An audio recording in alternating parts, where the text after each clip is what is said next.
Peace to everybody, back with another video. This is renamed Michael Jackson musical set Broadway opening date. MJ teaser released. Broadway's MJ the musical, formerly known as Don't Stop Till You Get Enough, will begin previews at the Neil Simon Theater on Tuesday, July 6, 2020. With an opening night set for Thursday, August 13th. Producers announced today casting has not been announced. So now Michael Jackson's Don't Stop Till You Get Enough is going to be having a new name. It will begin previews at the Neil Simon Theater on July 6, 2020. And of course the opening night set for Thursday, August 13th of next year. Producers announced today, and of course the casting has not been announced. With its confirmed dates and new name, a show spokesman has said the new title is a better and stronger choice than relying on the title of any one individual song. The Jackson musical takes a significant step closer to a Broadway run that became the subject of considerable chatter and even skepticism after a pre-Broadway engagement in Chicago was canceled earlier this year, just weeks before HBO aired Dan Reed's damning Leaving Neverland documentary that chronicled allegations of Jack's molestation and sexual abuse of two underage boys. So the confirmed dates and new name, a show spokesman has said the new title is a better and stronger choice. Of course, everything went on. The Broadway engagement in Chicago was canceled earlier this year, just weeks before HBO aired Dan Reed's damning Leaving Neverland documentary. And of course, it chronicled the allegations of Jackson's molestation and sexual abuse by two underage boys. And we know that Wade Robson and James Safechuck are compulsive liars because they admitted to lying. So if people still want to keep believing them, then they're just as incriminating themselves as they are, because Wade Robson and James Safechuck were never sexually abused by Michael Jackson at all. This is why they admitted to lying. At the time, the musical's producer blamed Chicago's scheduling difficulties and delays caused by a recently ended Heirs Equity strike, a charged dispute by Equity with the union, dismissing any strike-related delays were modest at most. Producers of the musical, then known as Don't Stop Till You Get Enough, promised to open a post-Broadway national tour of the show in Chicago. So it was at the time the musical's producer blamed Chicago's scheduling difficulties. Now, why would Chicago be to blame for anything?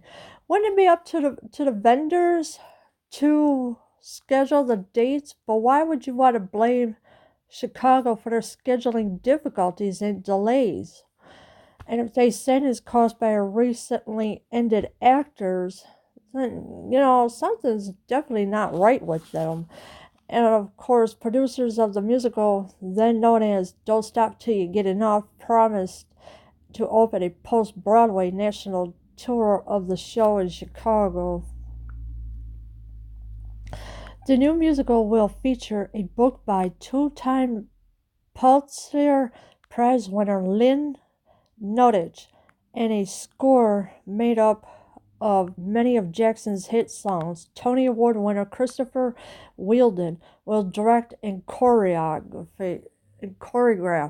Alright, so you got the new musical. It will feature a book by two-time Pulitzer Prize winner Lynn noted, so I guess she must have been the one who published the book.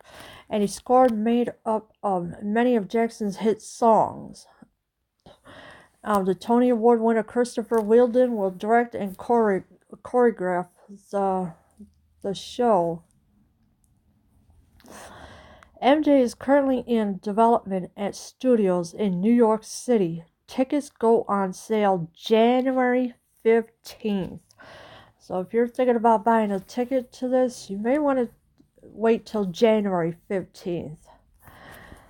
While the extent of charges have or are being made in the still developing production is unknown, early descriptions of the Jackson Jukebox explain that the show will depict Jackson and his collaborators as they rehearse for the 1992 Dangerous Tour.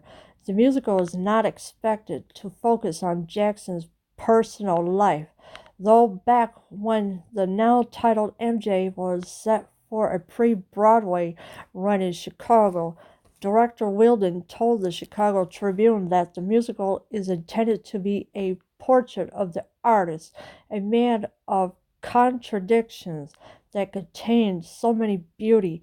A life like Michael's was so rich, dense, and troubled, but there were these moments of great lightness. We are interested in celebrating Michael and in breaking down his songs and really listening to them.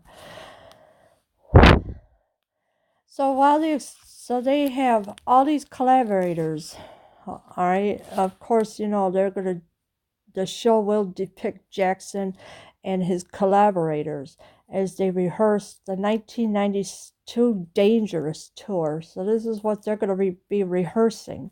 The musical is not expected to focus on Jackson's personal life. So this is not about his personal life. This is about music. Of course, it took a lot of toll with people believing everything that went on with Michael. And, and none of it's true whatsoever. A life like Michael's was so rich, dense, and troubled, but there were these moments of great lightness. We are interested in celebrating Michael and in breaking down his songs and really listen to them. So that's what it's all about, the music, not about his personal life. A lot of people are not going to give a care about his personal life. They just want to focus on the music. That's all they want. And of course it says, check out the teaser trailer posted today on YouTube by the production above. And yeah, well, I'm not going to play that video, so. And of course, with Wade Robson and James Safechuck, yeah, you just cannot believe anything they say about Michael. Don't believe them. They're liars. They admitted to lying. So even Dan Reed turned that 4-hour documentary into 2 hours each. And of course, it got the nomination for the documentary, which it should have never had in the first place, because all of it was a lie. And you can't believe anything they say. Leave your comments below. I am out.